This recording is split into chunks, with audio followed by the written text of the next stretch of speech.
Peace world. What is going on? Welcome to another episode of Substantial Weekly. My name is Substantial. Hope y'all are doing well. Do me a quick check because it's been a little while since we've gone live. Do me a quick favor, I should say, and let me know if everything's coming through good on y'all and in the chat. Peace to everybody in the chat. Super popping today. That's great to see. Nice afro. What up? What's going on? Warpath. Good to see you up in here, fam. Soul Tiger. It has been a while, Warpath. Yeah, man. Peace, Ousted. What's going on? I hope you're enjoying your day off. Peace. What's going on, Mark? What's happening? Good. All right. We got the sound coming in. Good. Going to be on the road for the foreseeable future. I'll have some time off in between, but I wanted to say this has been one of the most impactful communities I've gotten to be a part of. Man, that is amazing, man. Thank you so much for the kind words, fam. And I'm really happy that, you know, the people here, not just me, but like y'all, man, are just creating such good vibes and stuff that everyone feels welcome. Frigo, peace. What's up, family? Kevin, peace. What's going on? Let's catch some of the people who were here early. Uncrowned Otaku, peace to you. Last King Saints in the building. Paul, what's up? My man Early Bird up in here. Be sure to check out his channel because he just dropped a new video. Shout out to Early up in here. And yeah, man, France in the building. Do us a favor, everybody. Let us know where you're tuning in live from. Man, we got a packed one today. We got a lot to talk about, a lot to catch up on because it's been a little while since I've gone live with you all. Since I want to say late August was the last time we went live. It was before I went on vacation, and also before I went on tour. So a lot has happened since the last time we checked in, and yeah, man, got a lot to share with y'all. Yeah, man. Let's see who else we got in here. Peace. What's going on, Blackie Ralph? Thanks for joining us. Texas in here. We got Maryland in the house. I know they said France was in here. We got VA in here. Yeah. So first and foremost, man, I hope y'all enjoyed that video that premiered on the channel a couple minutes ago. Hey, we got India in the building too. That's what's up. But yeah, man, I hope y'all enjoyed that video. Just premiered on the channel, as I mentioned a couple minutes ago. And yeah, man, was super happy to be able to capture that. Had to cut part of the ending and stuff. You know, a song was coming on at the end. That's from Samurai Champloo as well. And so had to cut that joint because of, you know, typical YouTube stuff when you have copywritten music on here. So, but yeah, man, it was a cool little part that happened during that section with one of the members from OMA. That unfortunately I had to cut because of the background music, but still a cool video nonetheless, man. Really happy that you all got to enjoy it. Yeah, man. Hope you're enjoying your vacation, Warpath. But first and foremost, after, of course, saying peace to everybody, wanted to welcome everyone to the channel. For those of you, if it's your first time tuning in, be sure to subscribe. Go ahead and hit the notification button. Be sure to hit the like button. Drop a comment. Join the live chat. It's a great community to be a part of, man. You know, love you folks here, man. And let's get into it, man. I feel like the table is squeakier than I remember, so sorry for any background noise coming through, but a lot to get into, a lot to celebrate. Speaking of celebrations, let's go ahead and jump into the first thing. So let's switch up this view real quick. All right, hold on. Boom. All right, man. Major milestone, man. Clap it up for my oldest daughter, Serenity. It was her birthday this past week. Yeah, man. She just turned 16. And that's just crazy to think, man. It's one thing being a parent, right? It's another thing when you realize that your children are hitting certain ages, hitting certain milestones, man. Like being at an age where, like, yo, she's old enough to drive, old enough to get a job and all of this stuff. 2 years away from going to college and potentially moving out and stuff. So yeah, man, it's just crazy how time flies, yo. And one fan put it in a really interesting perspective that I hadn't even think, because I'm living in it every day, so like I see it a different way. But for a lot of the fans, like y'all, man, a lot of these experiences that I share with y'all and some of my personal stuff I share with y'all is connected to certain songs. So when I was like, yo, my daughter's 16 years old, shout out to Zach, one of the members of the community. Zach was like, yo, I'm Here, the song I'm Here with Vacay, Godzilla, produced by Marcus D. He's like, yo, that song is 16 years old, right? And so it's crazy to think of it in terms of that, you know what I mean? And yeah, yo, just counting my blessings, man. Happy that she's having an amazing life and things are good for her and school's going really, really well and all of that, man. Now it started back up. So shout out to Serenity. Happy belated birthday. And that day was just a roller coaster ride of emotion, man. Like, because obviously it's 9/11. I don't know if I've told everybody my 9/11 story before. Maybe we'll save that for Q&A. But yeah, I figure, since we're fresh off that, might be a good time to share that story if some of y'all haven't heard it. But yeah, man. Yeah, just crazy day, because was reminiscing on that because I was living in New York at the time. All of that stuff happened, so I didn't see the planes hit the building, but I did see the building hit the buildings. But I did see the buildings on fire. I was there, like a lot of people were, like scrambling trying to get to safety, and I wasn't in the immediate area, but I was in Manhattan proper. Like my job was in Midtown, and I actually was on a train leaving Brooklyn going into Manhattan when I first realized something was wrong with the buildings. And stuff happens in New York that's crazy so much that and look, I'm jumping into the story early, I'll stop it after this, that like nothing told me, my spidey senses were not like, yo, you should probably turn around and go home. Buildings are on fire, fam. But like, it's New York. Like, why, you got people squeezing in between subway cars to take a piss or shit, like in the middle of rush hour traffic, man. Like, I've seen some things. I've seen some things living in New York. So until I knew what was happening proper, you know what I mean? Like the flea senses didn't really kick in, like, yo, you should probably get to safety. But anyway, we'll talk about it more later. So of course, reminiscing on that early that morning, because my daughter's born on the same day, but just years later. So thinking about that, but then I got the news that Frankie Beverly from Frankie Beverly and Maze, or Maze featuring Frankie Beverly, found out that he passed away. And for those who don't know, like Frankie Beverly, if you are a part of the Black community in the United States, and this isn't every Black person's experience, but a lot of us, right, who grew up in certain areas, his music, man, is so much a part of like your not necessarily your day-to-day, but so much a part of your upbringing, like cookouts, family reunions, get-togethers.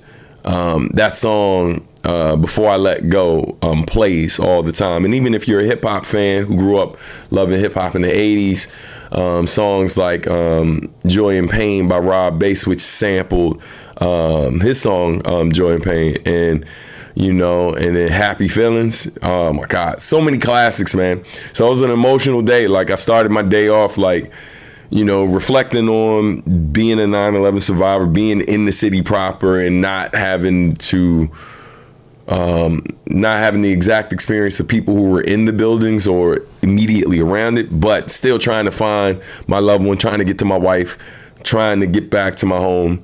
So dealing with that, reflecting on what that day was like, and then finding out that we lost a legend who literally, when people say Black Joy, when they say Black Joy, his music comes to mind, because some of the most joyful moments of my life growing up, I associate with his music.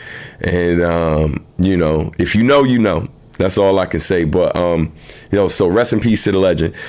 So all of that, but most importantly, being able to celebrate the most joyous part of that day, being my oldest daughter's birthday. So again, happy birthday, happy born day to Serenity, and yeah, man.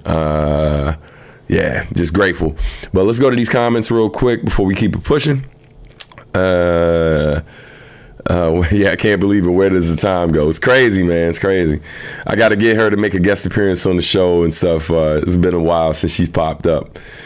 NY will always be NY. Fam. Fam. The things I've seen. Life moving for the kiddos always makes me remember your verse from Spark My Soul. Yeah, man. Nah, for real. Like, that opening line in Spark My Soul is 100% real. Like my daughter was right next to me sleeping, and we were in the car at her great grandmother's funeral. Because it was really cold out there. So I was out there with her briefly, but then decided to sit back in the car as they laid her to rest. And it was just it was a heavy day. It was a really, really heavy day. You know what I mean? But yeah, man. I was going to tell you, it's crazy how you see Rochelle and your faces in hers, like perfect 50-50. Man, thanks. Yeah, for sure, man. R.I.P. Frankie Beverly. I'm so glad he got his flowers and love while he was here. Yeah, man. Yeah, shout out to the Essence Fest that happens in New Orleans, where he was always a guest, and like they kept with tradition for years. I want to say decades, closing that festival with that song and his band performing it. And I think they just retired him performing the song last year, if I'm not mistaken. I can't remember if it was earlier this year or last year. It was something like that. But yeah, man, he's very much, when people say the culture and being a part of that culture, he's very much a part of this culture and stuff. And so, yeah, rest in peace. Best song from Frankie Beverly to me is Too Many Games. I remember that cookout, legendary. Yeah, man, it's a great joint too. Peace, Frank. What's going on? Welcome. All right. So yeah, man, just wanted to share that with y'all briefly before we jump into some other things. So let's get into some more reminders.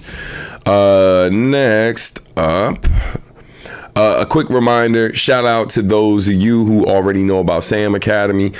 Sam Academy are music business classes that I offer online and in person. If you're interested in Sam Academy, you can go to crescendostudiosva.com or go to subartmusic.com so you can register.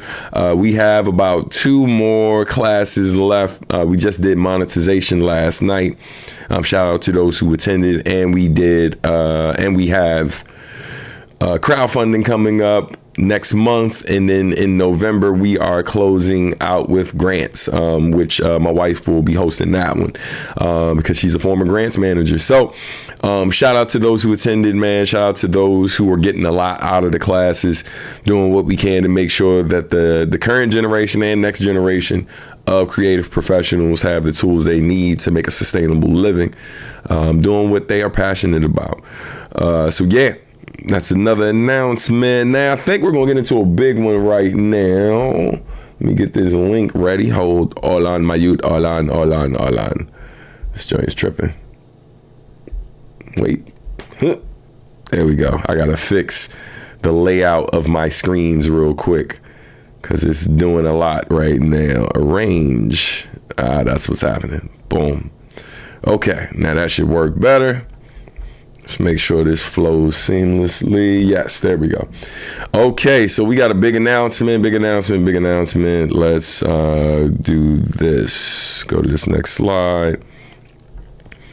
So, September 29th, which is a Sunday, a substantial Sunday, at 6 p.m., the time that we used to do Substantial Sunday. So that's 6 p.m. Eastern time. We will be having an online streamed performance with me and my band, The Sons Hughes. This is a pre-recorded performance, but I will be doing live Q&A, and there will be some other surprises. Maybe I'll have some other footage to show you, maybe a music video or something. I don't don't know. But, maybe a merch announcement. I don't know.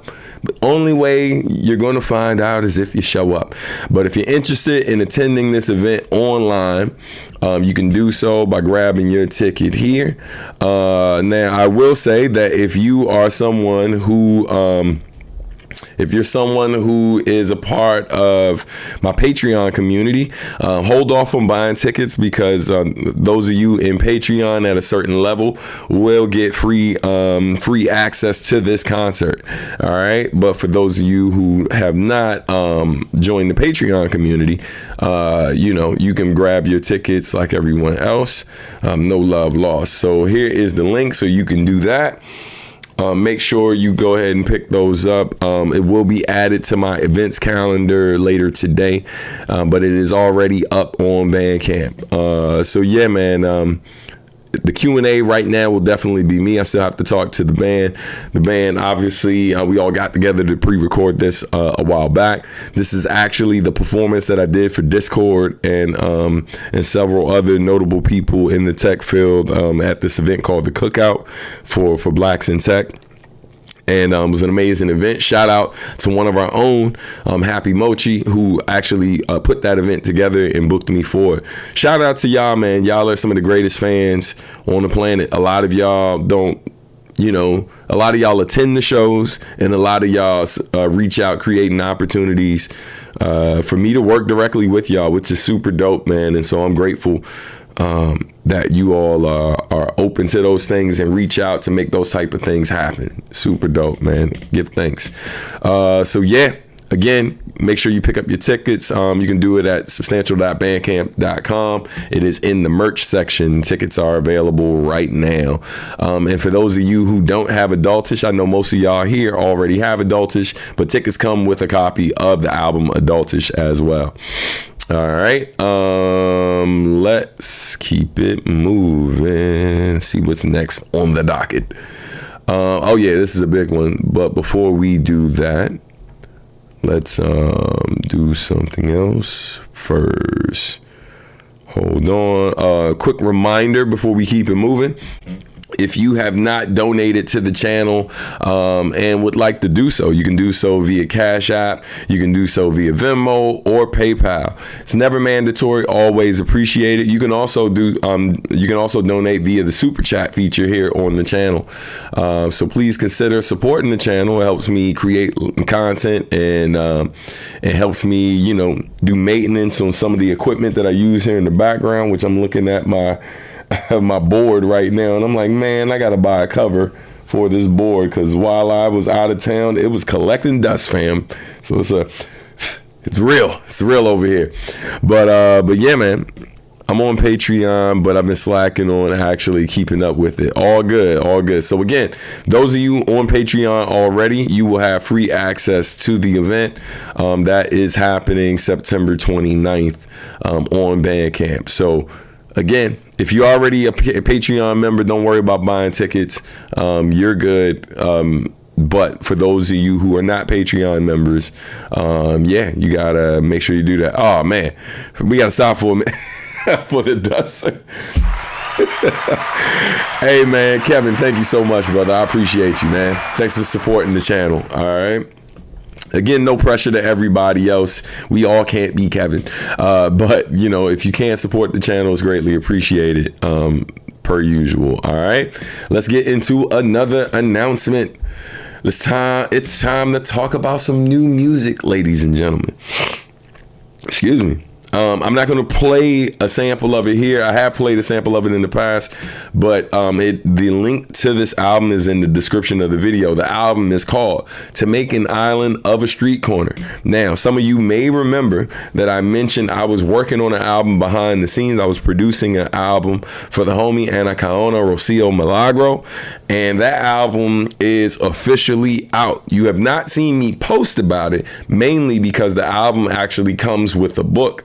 And the book, she has a publishing deal for it, and she's waiting for the book to be released before she makes the official announcement. But I already told her, I was like, yeah, while we waiting to make this official announcement for everything, I'm going to let my fans know that they can stream this right now. So the reason why I am telling you about this particular record is not just because, Anaconda is a friend of mine, but also because your boy produced most of this record. All right. It is 8 tracks, 8 original produced tracks. It's a spoken word album. But if you want to hear some new beats from me, top to bottom, check out this album. Also features a track that is produced by AJ Rios, track 2, a track called Lunch Lady Jackie. It's produced by AJ Rios, co-produced by me. So check that out. And then there's a track on there produced by Mason Lieberman with some additional production by me as well, called Delirium. But the album, top to bottom, features my production, features some live instrumentation by the homie Lizzie Blue, Jonathan Smalls, and also AJ Rios, who I mentioned, who all are part of my band called The Sons Hughes, and also features Stephanie Gale, it's Steph, y'all, who's also a part of The Sons Hughes. So yeah, basically my band and I contributed to this amazing record. And, from my lips to God's ears, hopefully, knock on wood real quick, hopefully in a few months, we will be talking about this album potentially being nominated for a Grammy. We were able to submit this album for nominations. And I got to talk to some homies about what I got to do behind the scenes to really, really promote it, to hopefully get folks in the Academy to check out the record and vote for it. But yeah, man, I'm hoping this time next year or like by the winter time, we can say Grammy nominated album, because it's that good. This is second spoken word album I contributed to this year. And yeah, man, super, super dope. All right. Let's see. Ousted says, when do you think you will retire? Damn. Right. Cold as ice. He's like, man, you look old as shit, cuz. When you retiring? Nah, it's a real question. Honestly, man, I don't think, music isn't sports, right? Like, because of technology, like I don't have to get up and go out and do events, right? I can really just stay here in this room, turn around, you know what I'm saying? Work on some music, go over there, another keyboard, work on some music, guitar in the background there, have some homies come over. So I don't really think about when I'm going to stop making music. I do think about when I'm going to stop making full-length albums, like rap albums. And sometimes I think about, like, I'm down to tour for as long as I'm healthy and can do so. But touring has never really been like a super focus of mine, even though I've definitely been a part of my share of tours.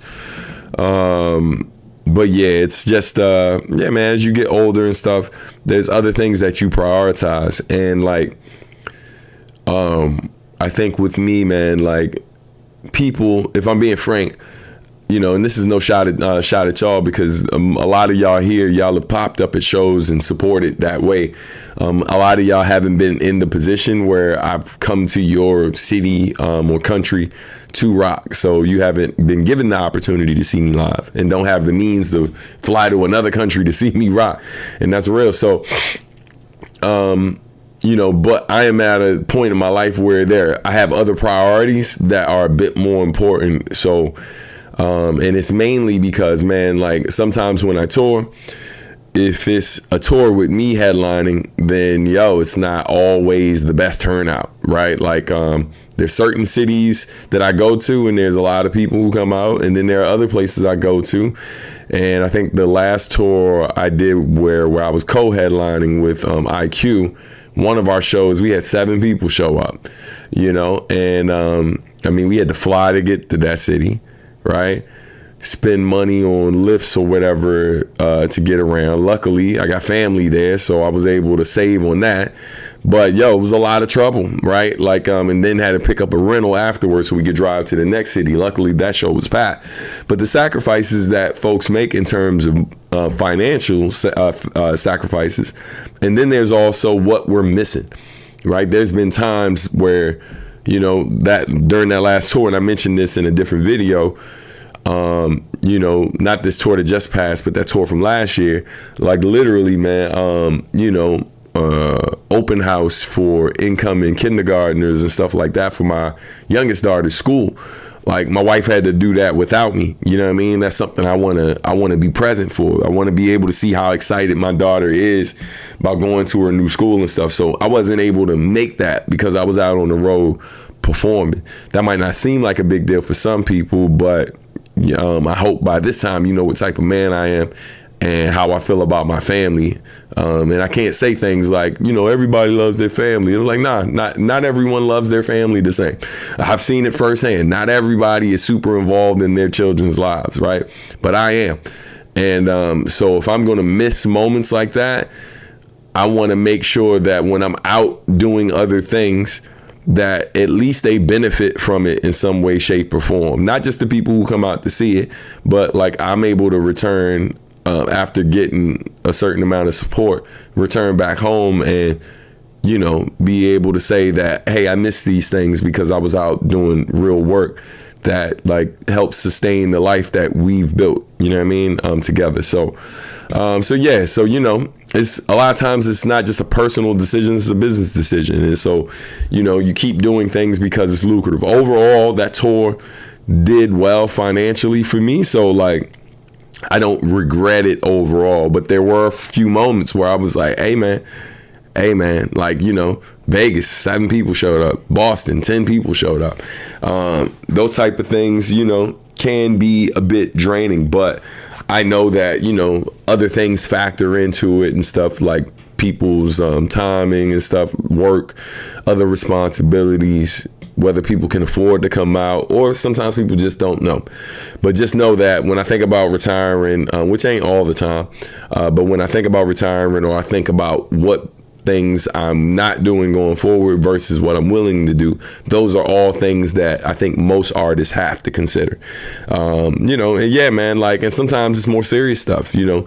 My father-in-law passed away while I was on a flight coming back from Japan. You know what I mean?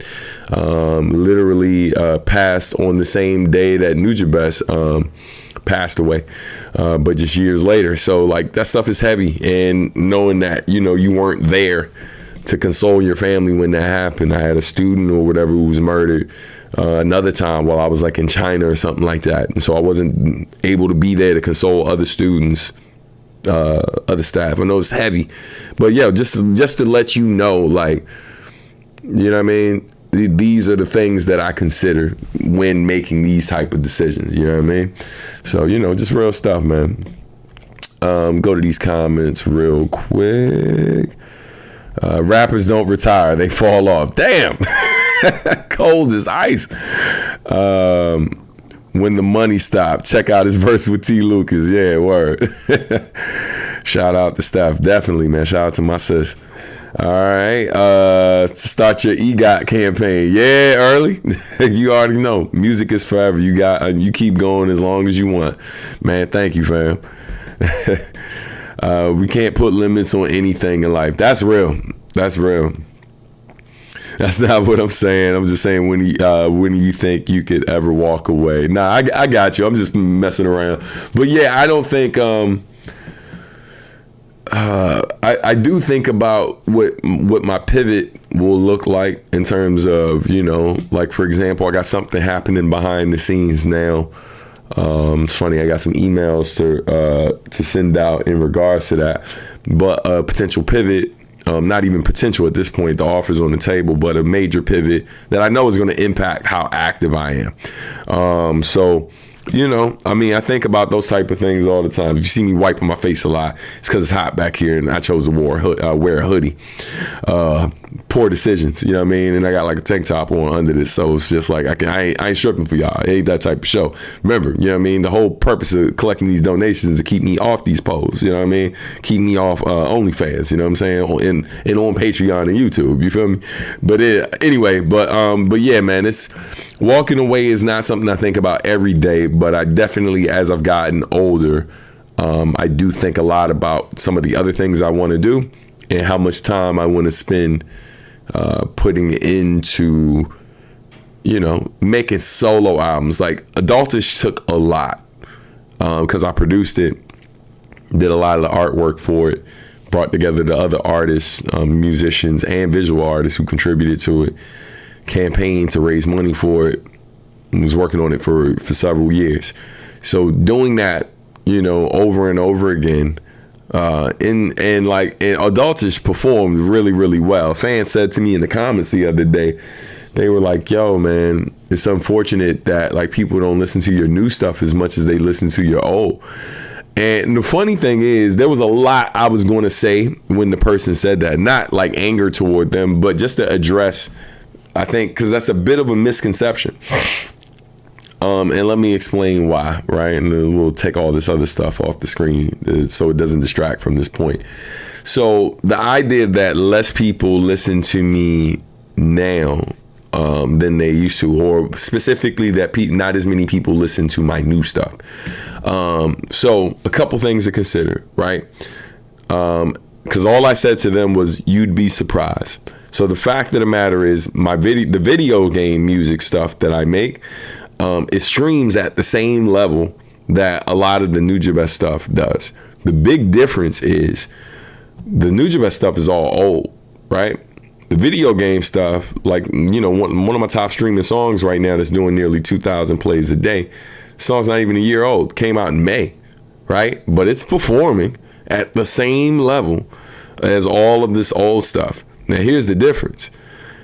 For a lot of that old stuff, like, streaming didn't exist initially. But when it finally got on streaming, right, and started to do what it was doing, this was years after the fact. This was after people knew who we were, right? Knew who Nujabes was, knew who I was, knew who Pace Rock was, et cetera, right? So it's like, it's not really a fair comparison because, like, if we're being frank, the stuff when that stuff first dropped, it wasn't as popular as it is now. And I think a lot of people don't get that. And the example of that is, I always talk about how before Nujabes died, there was only one time ever someone asked me why I didn't perform Blessing It at one of my shows. Now the expectation is that whenever I do a show, people expect to see Blessing It. But the funny thing was that song came out, like 02, 03, something like that. I think 02 it came out, something like that, 02 or 03. So that song comes out around then. It was 2007, the first time someone asked me why I didn't do that song live. Okay? So the song had been out for roughly about 4 years, maybe more like 5 years, because thinking about the vinyl single, which came out before the album. So about 5 years of that song being out before anyone globally had ever asked me, and I had toured all over the place by this time, right? Well, this was maybe before Europe, but even when I was touring after that, so 2007, the first time someone asked me about it. Nujabes passes away in 2010. Prior to him passing away, that time someone asked me, that was the first time and last time. So there was no expectation around my live show that like I had to perform Blessing It, because it really wasn't as popular as it is now. And unfortunately, a lot of that has to do with the fact that Nujabes passed away, right? Like, the stuff started to become more popular, sure, after Samurai Champloo came out. But even then, it still wasn't as popular as people think. Because Samurai Champloo really wasn't as popular as a lot of people think, And so, so unfortunately, it took him passing away for people to really kind of lift that song up even more so, and it became what it became. So let's say, I think it was 2010 when I really started putting that song. 2010 to 2011 is when I really started putting that song into my sets on a regular basis, because now that was the expectation whenever I would go somewhere. So yeah, context matters, you know what I mean? And I think a lot of people don't necessarily look at it that way, but that's the truth of the matter. I'm living in this every day, and I do shows all around. I've done shows all around the world. And that's just kind of where we are with it. And even something like when you look at Adultish, right, and how it's performing. Adultish is on its way, I think, to 300,000 streams. And it did that in about a year, right? It did that in a year without any major press. Like the only big press things I got was a feature in Bandcamp and then a feature in on Forbes.com talking about the record. Outside of that, it was strictly word of mouth. Music videos where I did a little bit of promo and just really just tapping into my core base. So like, for example, with this tour I just did with Shingo, a lot of people, this was their first time even hearing about Adultish, you know what I mean? Because a lot of folks, unfortunately, don't really check for my music past the Nujabes stuff. But context, as I said, and I'll say for the last time, like, it's very important. So while some people think that my newer stuff isn't as popular as the older stuff, I'd say in some cases, like these video game songs, some of these things I'm doing, like they're spreading a lot quicker than a lot of the older stuff I did, which quite frankly, when it first came out, wasn't very popular, but then picked up. And I'll also add this, and this is something I said in the meeting last night, or at the class I was teaching last night, Sam Academy music business classes by your boy Substantial.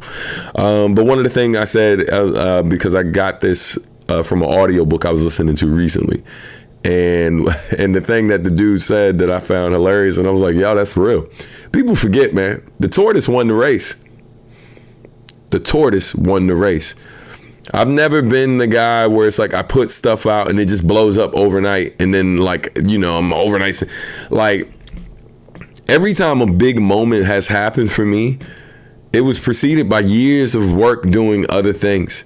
But the thing is, every time big moments have happened for me, I'm able to capitalize on it in ways that a lot of artists aren't, because I'm ready for the moment.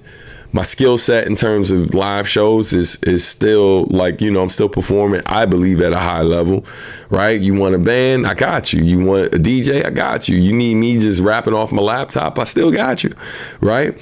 So I'm still performing at a high level. I'm still actively making quality, respectable music with integrity. And then I own 90% of the music, not over 90% of the music I've ever released. The infrastructure is in place where I got the website, I got merchandise, blah, blah, blah. So whenever big moments happen, when I was featured on MTV, VH1, BET, when MySpace was a thing and I was featured on the front page multiple times, when I did the big collab with Bentley Motors, when I did the big collab with Ford Motors, when I've done all of this stuff with video games, when J-Hope from BTS was dancing to Eclipse on YouTube Live during the pandemic, when I was with Maxine Waters and Jesse Jackson speaking, to youth at the Black Caucus, and I can keep going, bro. This is just stuff off the top of my head, but I bring all those moments up not as a flex, just to remind people that not all that stuff happened at the same time. I've been at it 25 years. And so there's moments early in my career, tours in Japan, tours in Europe, tours in et cetera, the US, North America. All of this stuff wasn't happening at once. They've happened at different points. And I've been ready more so than not every time it happens. So that slow growth is why I am the type of artist and why I have the legacy I have, why I'm not as popular as certain people.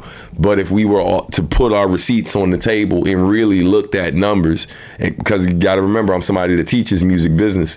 So part of what I do is I study contracts and this, that, and the third, and I teach young people about these things. So we're referencing things that are all information that's already out here. So when you know how big some of these artists are, but then also know how little they really make, right?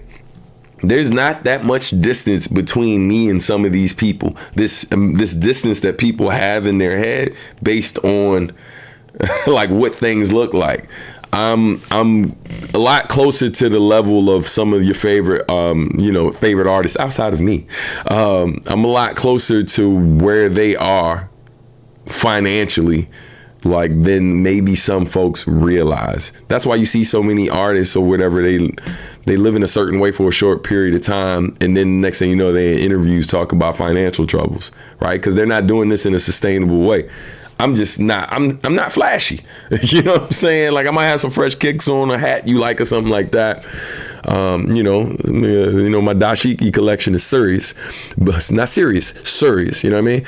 But like, I'm just, you know, I don't wear my successes. My successes aren't in my closet. You know what I mean? They're not in the parking lot outside. You know what I mean? And all of that. You know, so perspective matters. So again, just wanted to give some context to a question that a fan, or a comment that a fan made in the comments a minute ago. Let's get to these comments, and then let's get to, we got a lot more to cover, man. Today might be a longer than usual one because we've been off for a minute. Last year tour, I got to finally see you. Me and Josh was in the crowd in Austin. Wish it was a bigger crowd because IQ, Carl Anthony, DJ Rockman killed it. 100%, man. You missed mine, LOL. I'm sorry I missed yours. Yo, what up, Dave? Stay off the post. Man, doing my best. Whenever you decide to retire, this community supports you, OG. Need another Megastain collab and a song with Black Thought before you retire, though. Yeah, man. Yeah, hey, those would be dreams come true. Shout out to my man Mega Ran, and shout out to the GOAT Black Thought. I don't know if I told y'all, man. I got to talk to Words Beats in Life because I don't know if these magazines are available or if the magazine is up online. But for those who don't know, Black Thought was awarded the Rap Laureate, right? Which is kind of like the Poet Laureate, but it was the Rap Laureate was created by Words Beats in Life, an organization I work with. And so when they did the annual magazine talking about Black Thought as a Rap Laureate, they actually asked me to write a review on Black Thought's book. So yeah, at some point in time, I'm going to find it and hopefully share it with you all so you can read the review that I wrote about Black Thought's book and my feelings on him as an artist and how powerful the book is. Highly recommend that book, though, if you haven't read it. It's called The Upcycle Self. It's a great read. The audio book is available, too, on a lot of streaming platforms, so definitely check it out. But, yeah, Black Thought is a GOAT, and it'd be great to work with him someday. I always feel like Samurai Champloo never gets credit it deserves. His brother Cowboy Bebop gets all the flowers. Yeah, of course. I was the person who commented, "Oh, I apologize for that." Nah, you ain't gotta apologize, fam. It was no slight at you. Definitely no shade your way. I think your question or your thought when you wrote that, I think that's something that a lot of people think. But, you know, as somebody who looks at the data and the analytics, and like, I see all of the stuff under the hood, and a lot of people just don't really know about all of the different things that I'm involved with. And quite frankly, the sound of some of the things I work on isn't really the same sound as the stuff that a lot of people love me for.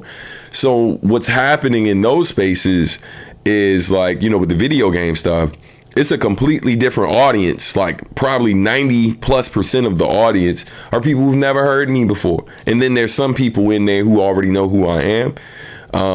You know, and then there's y'all here that when I share that I've done these things, some of y'all love it and then some of y'all don't. But I think a lot of people just don't realize, like, for example, when that J-Hope thing happened from BTS, that happened like on a Tuesday or Wednesday. So that drops.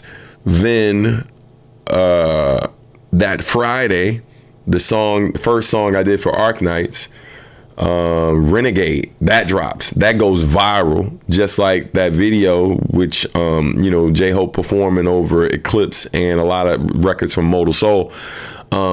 That was like the top video on YouTube, right? It was like in the top 5 videos on YouTube for like several days. It's just him in the dance studio dancing to music. All right, so my little part of that, right, you know, it's like that went viral, and of course that was with Nujabes. But then that video game song comes out, that goes viral, does crazy numbers. That song to date, I think, is sitting somewhere like across streaming platforms. I think it's sitting somewhere between, I gotta look at all the other platforms, but just off YouTube, and Spotify alone is sitting somewhere at around 7 or 8 million streams. Songs only 3 years old, 4 years old. You see what I'm saying? There's songs I did with Nujabes that don't have those numbers, and then there's certain ones that do have higher numbers. That song is way younger, right? But it's doing that in a shorter span of time. But then that same weekend, the Real Folk Blues cover that I did with like 40 other artists, that came out that same weekend. That went viral. And a lot of people who listen to it, of course, knew Nujabes. And then there's even more people who have no idea who Nujabes was. So like, that was another moment where it's like these new audiences and these songs, like that song literally finished number 6. It was number 6 on Billboard for world digital sales, right? Number 6 in the world for digital sales. That's not something that happened for any of the music I did with Nujabes when it first came out. Not for the world, like maybe in certain countries, but not worldwide, right? I never had a chart-topping trap drop, you know what I mean, for like global. So yeah, man, like I'm just blessed that at this age, I still got these firsts happening, still have these huge moments happening, still can work on something new. And in spite of my older stuff being, listen, I don't feel bad at all that people consider my old stuff classic. You know what I mean? I just want to make sure that my audience is always open to growth, right? Giving me room to grow and explore. And you like what you like. But just know that in order for me to keep making music and still be excited about doing this every day, I have to have space to grow and try other things, work with other people, do different things. And I think all artists, if we're talking about this seriously as art and expression, then we have to recognize that is part of the artist's growth and journey, for them to do other things and be allowed to do things beyond the thing you love most from them, right? So yeah, and I think a lot of fans, I don't think this is something unique to my fan base or unique to Nujabes' fan base. I think that's just who fans are in general. There's a lot of artists I listen to where like some of their earlier work is my favorite stuff, but I still check for the newer things they do because some of that stuff is really great. For example, LL Cool J was one of my favorite rappers growing up. His new album that he just dropped is really solid. It's one of the best albums. I want to say it's definitely one of the best adult contemporary hip hop albums that came out this year. But it's honestly one of the best, it's one of the best albums in his catalog, one of the better albums in his catalog. From top to bottom, it has the key things that we love about LL in there. And then it has him trying new things, working with artists. If you told me years ago that LL Cool J and Eminem would do a song together, I'd be like, hey fam, that is not on my bingo card. I did not see that coming. But to see that in the track listing and then listen to it and be like, this works really well. And the fact that Q-Tip produced the whole thing from Tribe Called Quest, that's crazy. Like I didn't see none of that coming. And also the fact that Dr. Dre had produced the whole album for LL, but it wasn't hitting him the way he thought it should. Like he had his doubts about it. And then Phife Dawg came to him in a dream. And that's what ultimately led him to working with Q-Tip. You know what I mean? So yeah, man, super congrats to him.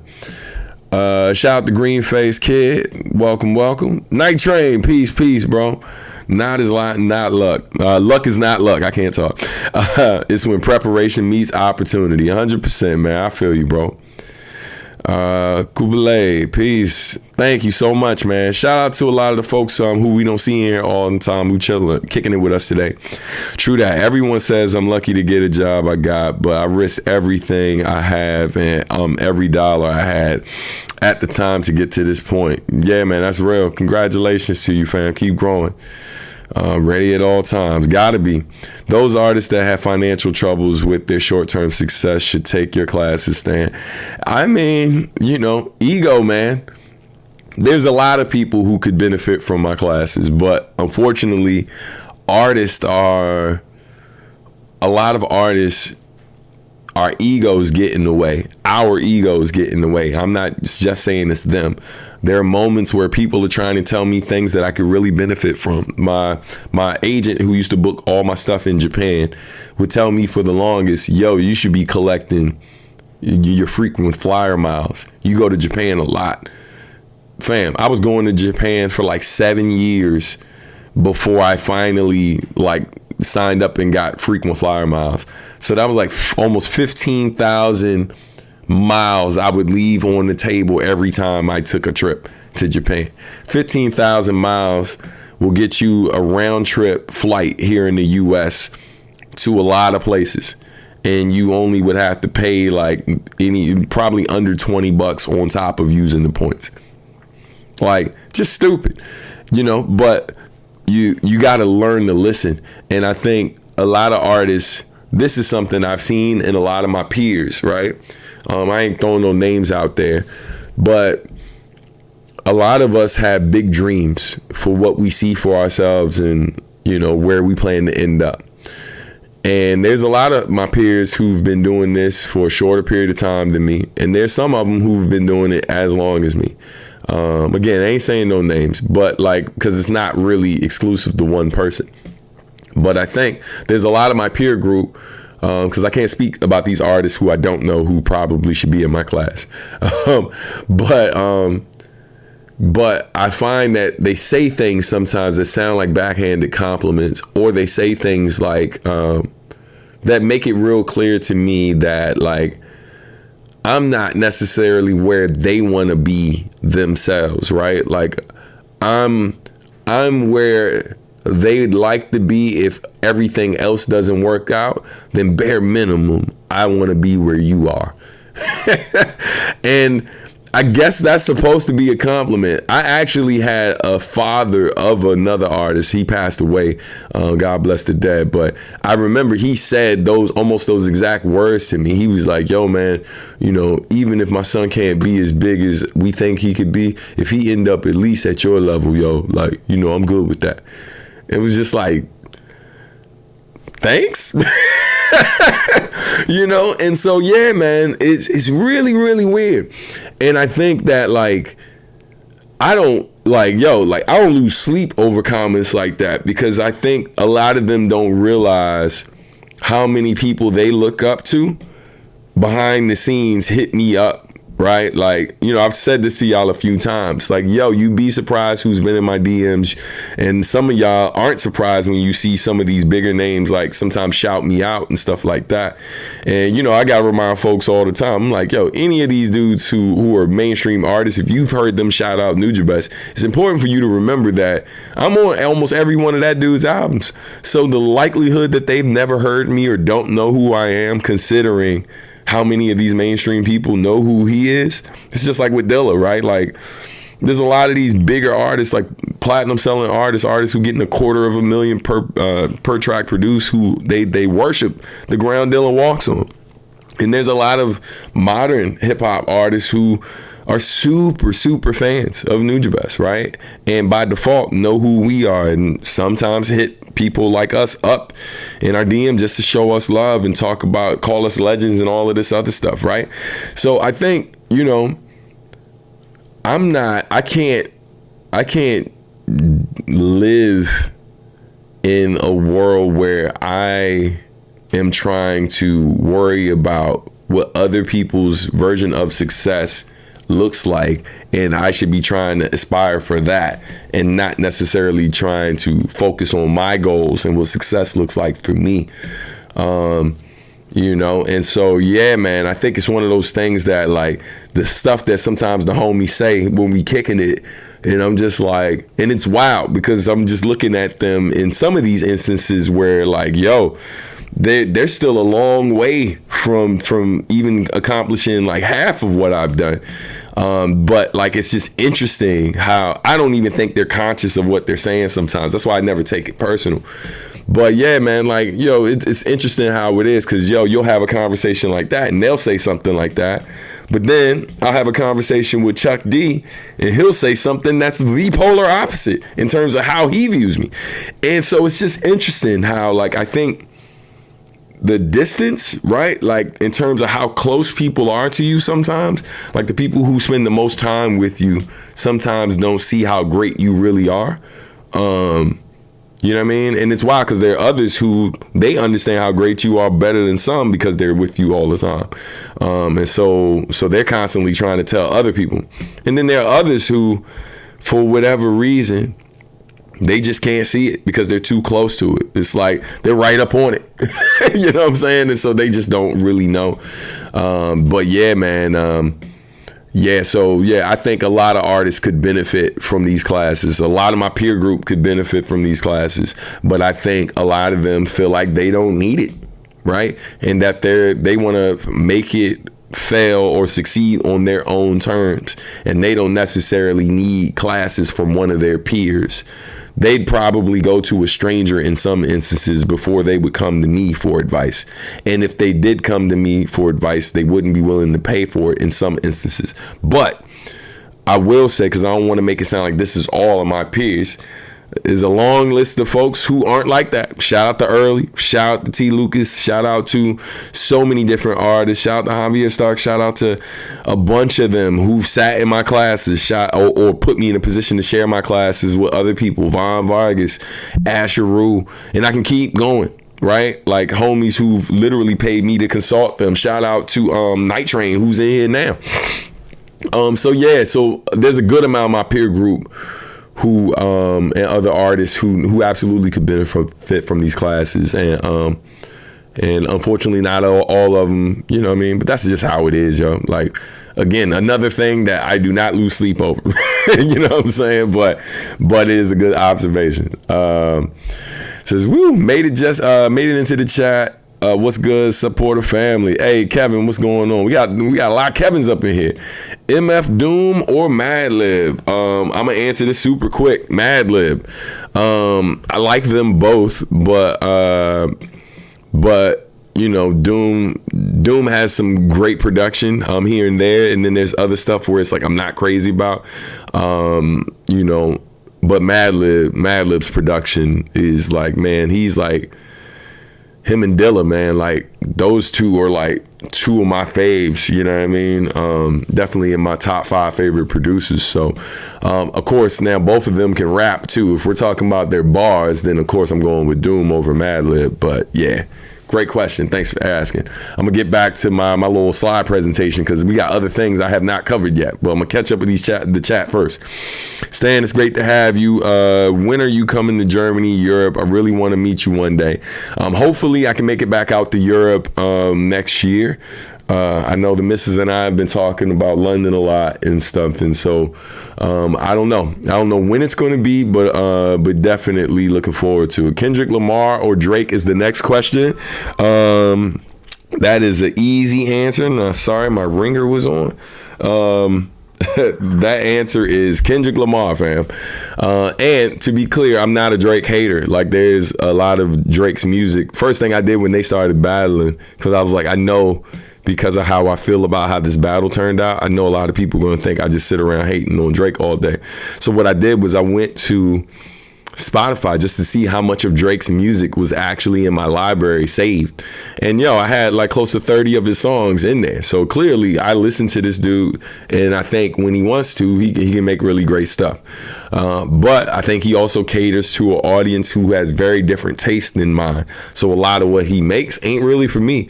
And like some of it, like I ain't feeling at all. And other times I'm like, that's cool. And then there's some joints he makes where I'm like, that is fire. His first diss track that he did in the battle, I actually liked a lot too. That Push-Ups joint, Drop and Give Me 50. At 50, I feel like it's one of the best single covers ever made. Like, me and Tone Deaf were obnoxiously loud in a restaurant talking about that diss record and the cover art in particular because we're both graphic designers. But anyway, yeah, man, thanks for the question. Let's keep it pushing. With it being so long, I got some good questions for you, sub. Yeah, hold them, because I'm never gonna get through this slide joint. He'll definitely say Kendrick. see, they know me. We all would, but I'd like to hear his opinion. I found Nugent Best, got into his music, sought out all the artists he worked with that I could, and got into their music. Just never stopped listening and supporting them. Thank you, family. Appreciate you, brother. I ain't see that on my bingo card. Glad you like that. When the student is ready, the teacher will appear. Yo, that part. Yeah, man. And that's a real thing, man. Like, you know, shout out to T. Lucas, man. Like, when him and I reconnected, because, you know, he's old crew, man. Like, him and I go back to high school together. But when he reached out, when he was just on the humble, just reached out, we were talking some biz stuff, and he learned about certain things I was doing behind the scenes, and immediately was just like, word, bro, I'd like to get your opinion on some stuff. I'd like you to consult me. And then that led to, you know, us working on the EP together and all of that, and just seeing how he applied certain things and what he learned from that. And one of the quotes that he gave our business afterwards, I mean, one of the things he said, man, because he's been in the biz a while, and he was just like, yo, this was the first year of my career that, like, this was profitable for me, right? So I know that, hey, man, don't ever get it messed up. Like, I do my best to walk through this life as humble as a person who's had the experiences and done the things that I've done and impacted the amount of people that I've impacted. I'm about as humble as someone who's lived this life can be, right? And I pride myself on walking around with as much humility as I can. But don't ever get it confused. I recognize the fact that, hey, man, I add value to whatever situation you put me into. Right? There's a reason why people reach out. There's a reason why opportunities never stop coming through. It's because I recognize first and foremost that I add value to every situation you put me in. You know what I mean? Whatever relationship I'm in, whether personal or business, I add value. Whatever space I walk into, I add value. And I'm very clear on that. And that's not something I need to discuss with other people to get an idea of what my worth is. I know what I'm worth, right? And I know that whatever situation you add me to, I can find a way to make us both, to make it beneficial to us both, right? And do what I can to help, like, other folks. And yeah, man. And so you hope that other people see that, you know what I mean? But I also, like, as I've said several times in this live, I don't lose sleep when people don't see that. You know what I'm saying? Because I just recognize that, hey, man, not everybody's going to recognize your worth. And the smartest thing you can do in those situations is keep it pushing. If people don't understand your value and understand the value you can bring to them, especially with advice that you give them and stuff like that, that's part of the reason why I started consulting. I was like, yo, people clearly undervalue my advice. I need to start charging to give advice.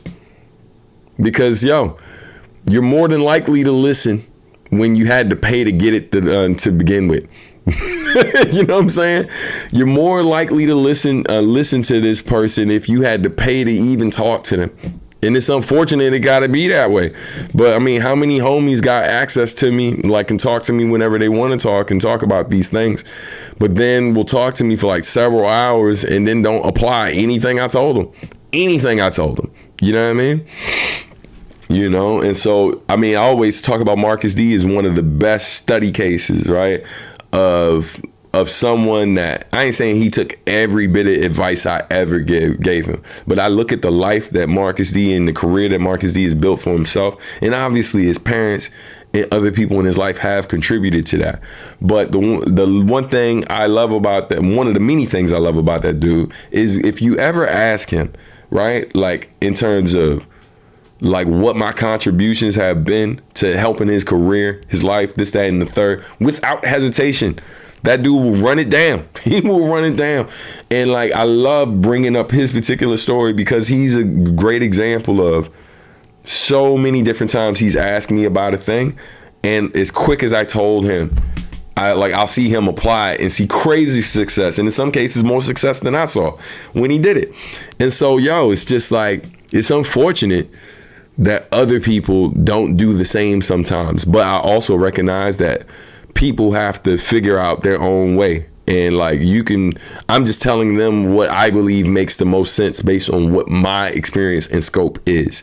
And I recognize that. And I also know that doesn't mean I'm always right. It just means that I'm making an educated guess based on the information in front of me. That is it.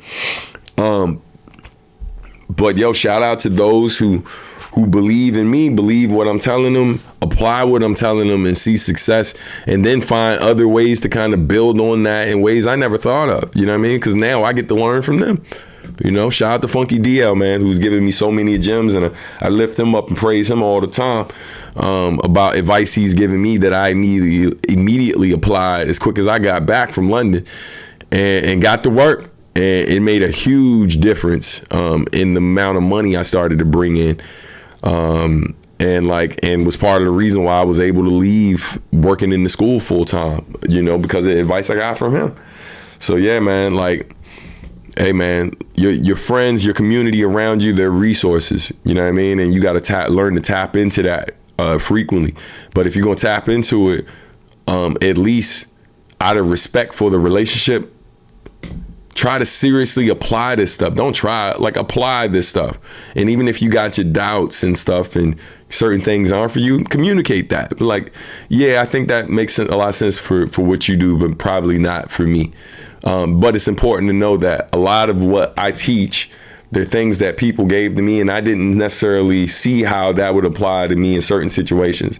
But I also tried to explore it first before I shot it down in a lot of situations, you know what I mean? Because out of respect for the people who brought it to me to begin with. Anyway, Substantial, the favorite artist of Kevin's around the world. Yes, I like that. Real talk, when you gotta pay, you certainly will listen. Nah, that's real. That's real. All right, so let's get back to these slides because I want to share. I mentioned I was going to do a tour recap and a vacay recap before I get out of here. So let's put this up on the screen. And let's get these photos popping. Drop that there. Let's try to adjust it. Hold up. Bong, there we go. All right, family. So these are different photos from. So for those who don't know, the missus and I just celebrated our 20th wedding anniversary. Man, super grateful. We went on vacation, as I mentioned before. Text messages came through. Cool. Got it. So yeah, we were, when we first got married, our dream was to go to Morocco as for our honeymoon. Didn't pan out at the time. We ended up going to Hawaii, which was still a dope experience, and Hawaii is a great place to visit if you've never gone. And so yeah, we had that experience together, and it was an amazing time. But when we were talking about what to do for our 20th wedding anniversary, I was really like, man, I was talking about renewing our vows and bringing family together for that. But then there was a part of me that was being selfish. I was like, nah, man, I want to do something for us, that doesn't involve everybody else. And, because that's what a wedding pretty much is. The wedding is, as much as it is for y'all and to celebrate your union, it's really for a lot of the people that's coming. It's for your parents, it's for your families, for the community who've invested time, energy, and love into your relationship. And so, yeah, man, I didn't want to do something that involved everyone else. I really wanted to do something for us. So then I had the idea. I was like, yo, we wanted to go to Morocco for our honeymoon originally. Let's go ahead and do the honeymoon 20 years later. So that's what we did, man. We went to Morocco. We went to Marrakesh, Morocco, and these are some of the pictures from that I'm gonna share with y'all. Obviously, it's not all of the pictures, just a few. This is outside the hotel. It was a hotel out there called Le Méridien, which was super dope. Yeah, man, and they're remodeling it currently. So there were certain areas that were shut off because they're still redoing it, but it looked way better than it did in the pictures when I booked it. So that was a nice surprise. This is the hotel again, hallways and stuff, man. I love the designs and stuff as you walk through. The interior design was super dope. The art school kid in me was just, oh, this is fire. All right. This is we went to the Yves Saint Laurent. What's the garden called? Garden Jarrell or something like that. I'm saying it wrong. We're gonna do a recap video, and I'm gonna do that with my wife, so that I'm not butchering all of this stuff. But yeah, man, this garden was absolutely gorgeous. Yeah, and the woman in the picture is beautiful as well. That's my wife right there. Here's some more pictures from the garden. It was popping. It was super packed. Tried to get there early, but even by the time we got there, it was already a line outside and stuff, and it was super packed and stuff. And that's me. You've seen me use this picture in a few different flyers and stuff since I've been back off vacay. Us again. Shout out to them beautiful blue walls all through the joint, man. Thank you, man. Appreciate that. Glad y'all are digging the photos. All right, let's see. Yeah, ton of people were like, "Hey man, you gonna go camel riding?" No, hard pass. I'm good. I will take a picture of some camels to make everyone else happy. But yeah, I didn't ride camels while I was there. It wasn't exactly at the top of my to-do list. But yeah, definitely saw a decent amount of them while I was there. Yeah, hard pass, right. What I did do though, what we both did was we went to Eureka, which is where the Atlas Mountains are in Morocco. So we got to climb up the mountains, which is crazy. Hey man, thank you. I'm glad you like the ensemble in the photo. But yeah, man, this particular day was probably the day we were the least fresh. Our drip was not super great this day, because I was like, hey man, we're going through the mountains and all of that. I got my hiking boots, you know what I'm saying? Got some ripped up shorts, and the freshest thing I had that day was my fisherman hat. That was pretty much it. But yeah, man, we were going through the mountains and stuff. This is us starting the beginning of a 4-hour hike up and down the mountain, which was insane. It was a dope experience. Let me tell you, like, you see how big that boulder is in front of me. Like, it was bigger than me. But yeah, we're just walking up paths that look exactly like what you're seeing in this picture to get up this mountain. So you're gonna see a couple more photos like this. So yeah, so you see how high up we are, right? Now know that those people beneath us are that are really far down. That's still a good, I want to say that is about 50 to 100 feet up, right? Like that lower area there. We passed that a while ago, and at this point we had already been walking for over 30 minutes. All right, up the side of the thing. So crazy. All right, now you can see me move this banner so you can see every part of it. But yeah, man, we were pretty high up there. You see how small those people look. We were in that area at some point, you know what I'm saying? And kept walking past it. Oh, did I forget hold on. Oh man, I thought I put one of the waterfall pics in here, but I might have forgot to put it in. But anyway, yeah, again, you see how high up we are. Like, just kept going up. This guy, man, I had to catch that picture. It was just a gorgeous picture.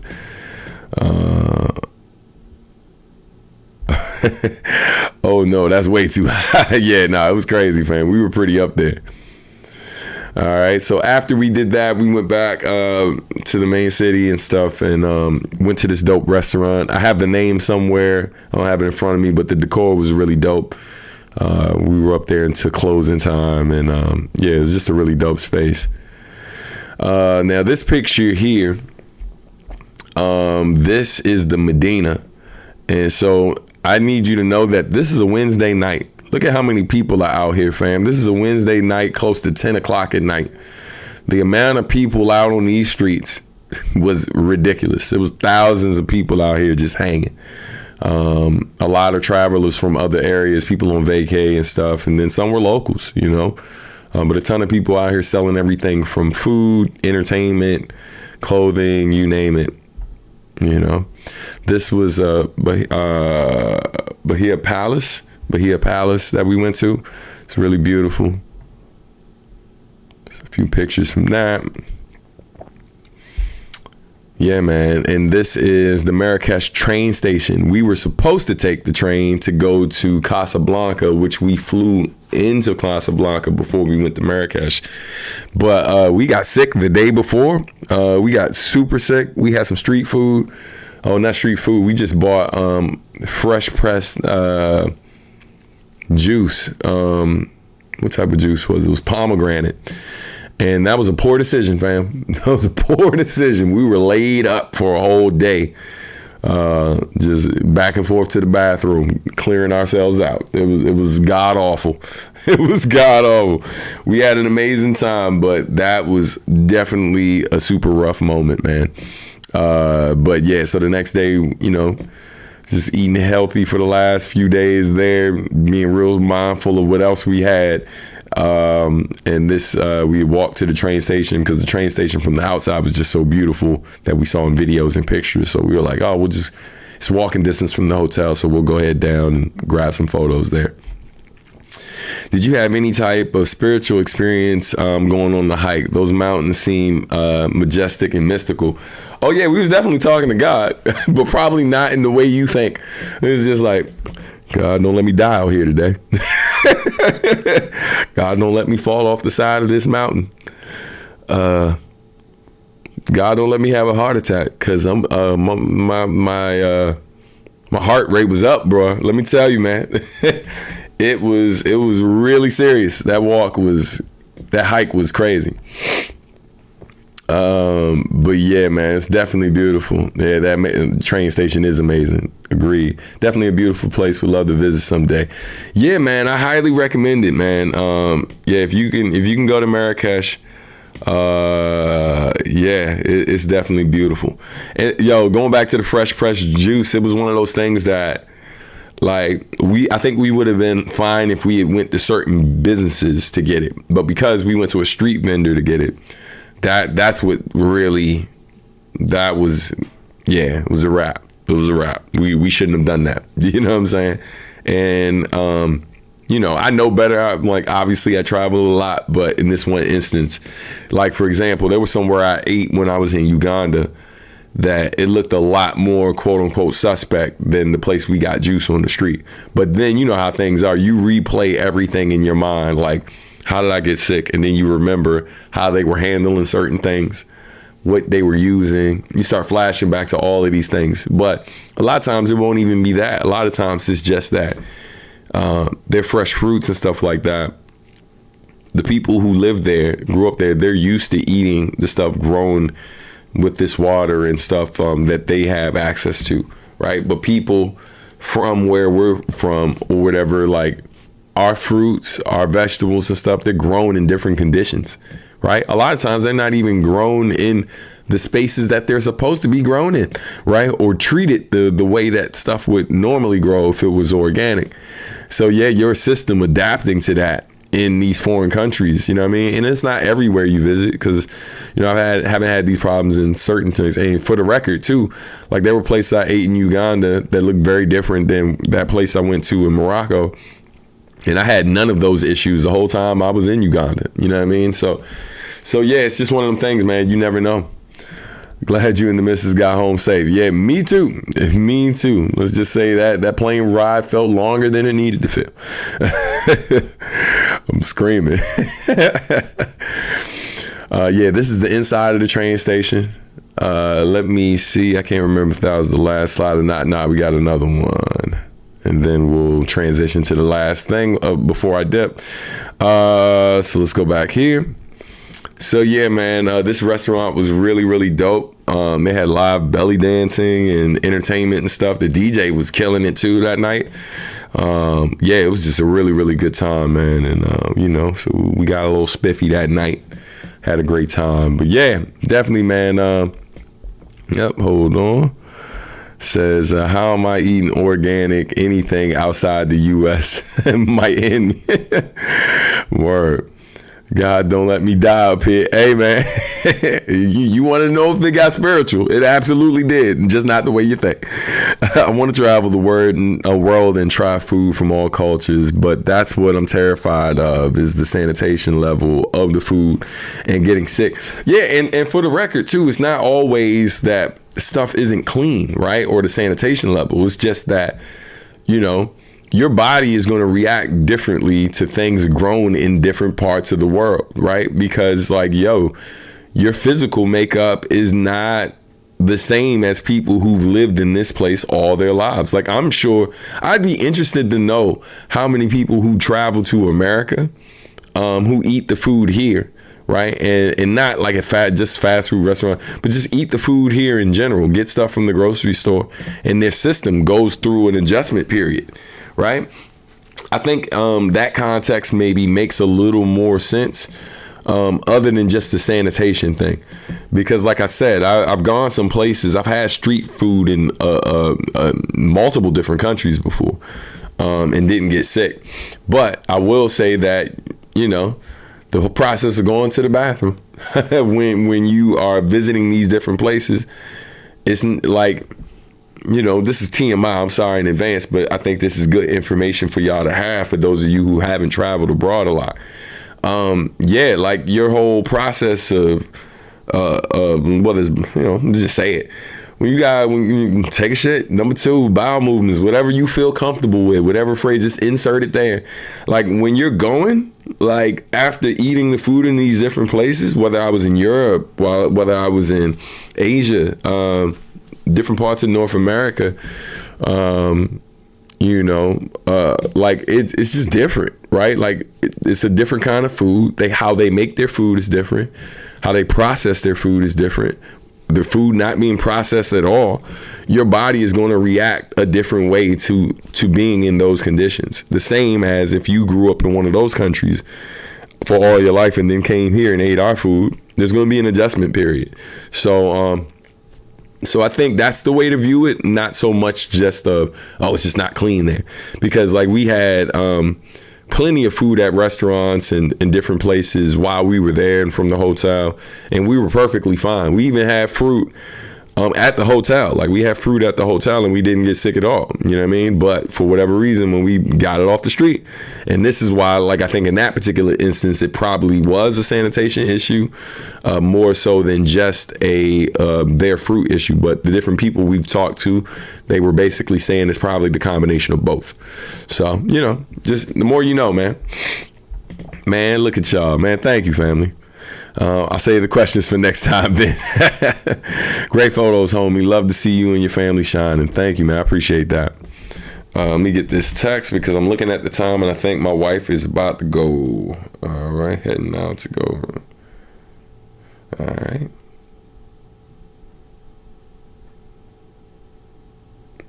Sorry, just checking in with the family. But yeah, man. So that was the trip. That's just some of the photos. Like I said, we're gonna do a recap video at some point. Gotta edit that up and we'll add some audio to it.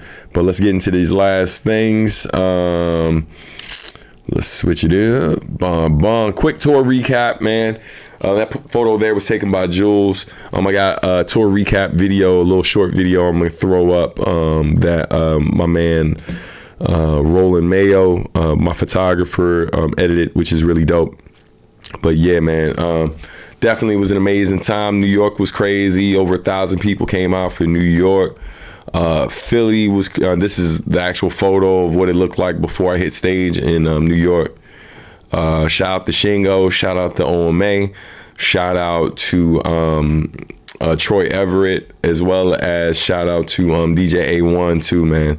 Just a great time. Really had a great time on the road with them. This is a photo from DC. DC had a big turnout as well, like over 600 some people's, probably more than that.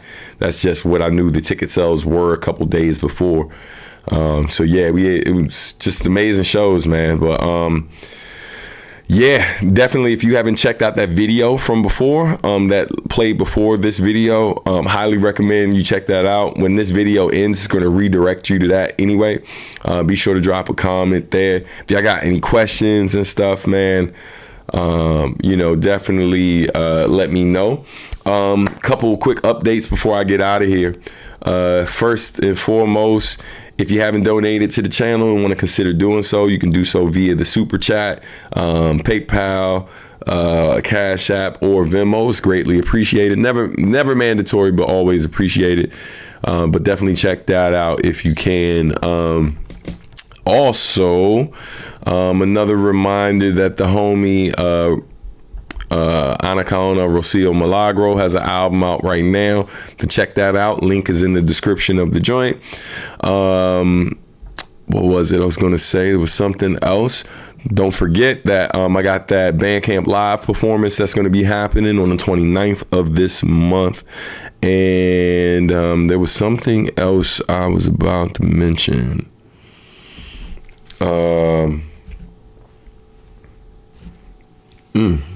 Had a little brain fog. Oh, that's what I was going to mention. Hey, man, just letting y'all know, for any of you who've been holding off and still have not got Adultish on vinyl, just a quick update for you. I am down to my last box of vinyl. And when I say box, I'm not talking about a big box with nearly 100 or not even 100 copies, but nearly 50 copies in a box.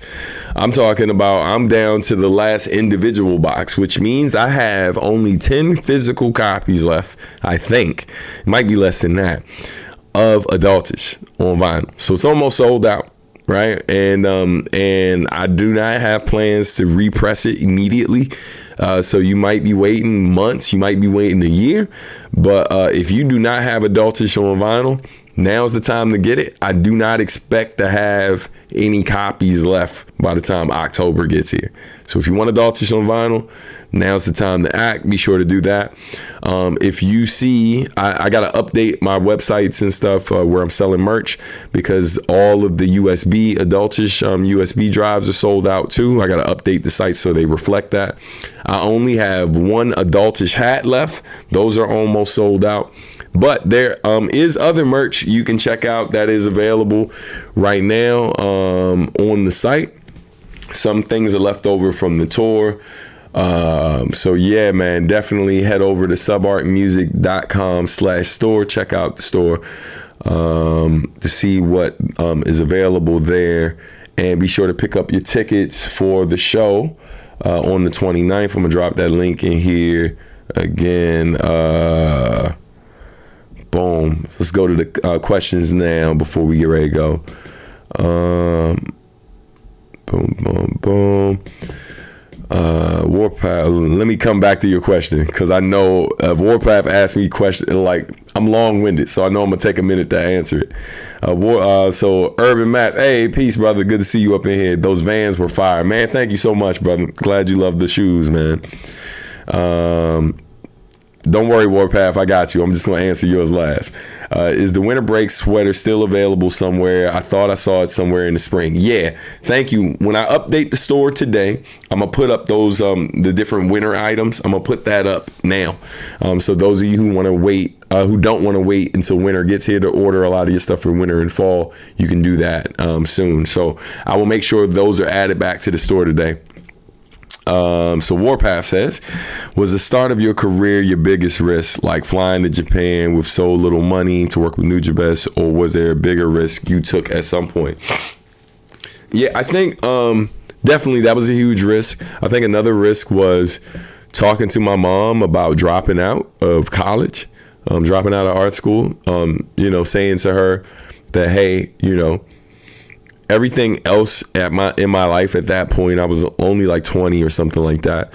It's like everything else in my life at that point, I think I might have been 21.